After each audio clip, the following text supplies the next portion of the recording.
the Angeles National Forest above Los Angeles. The City of Angels. And it's a wooded forest area that can support Bigfoot. And we're realizing more and more that Bigfoot is definitely traveling from Canada to Mexico and back and forth. But we're also... It's just a path of migration. It's a migration path, just like migrant workers coming from Mexico.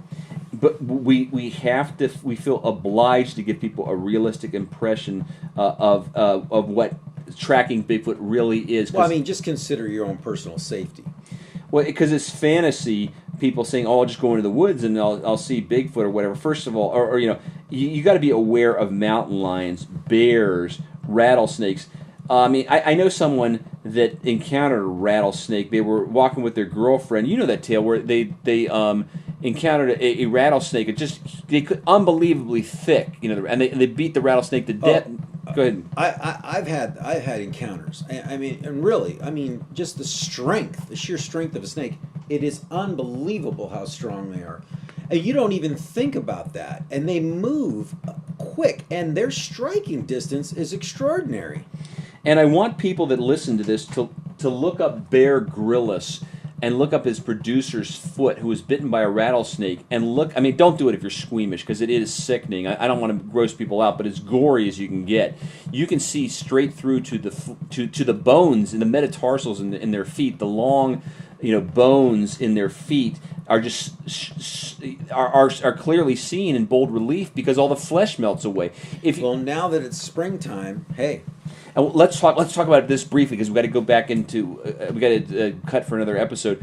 But we want to talk about the gangs. You see, there's serial killers. There's people that hang out and they camp out in the woods that have dangerous backgrounds, that are murderers, rapists, child molesters, so on and so forth. Well, there was the guy in L.A. that was an ex-police officer that went on a shooting rampage, and they were searching for him everywhere. He ended up in the San Bernardino Mountains. Right. So exactly, where are people going to go? A person not from California might think of California as all these tall buildings or whatever. No, even in Hollywood, right above you've heard of the Hollywood Hills, where the Hollywood sign is wilderness. It's wilderness. There's deer. And there's coyotes. Even Samuel Bobcats. Exactly. Samuel L. Jackson was on one of these talk shows and was talking about his home in the Hollywood Hills. They literally have coyotes up here on the property. He's got to be safe. Make sure his kids are safe. Yeah, there's no doubt about it.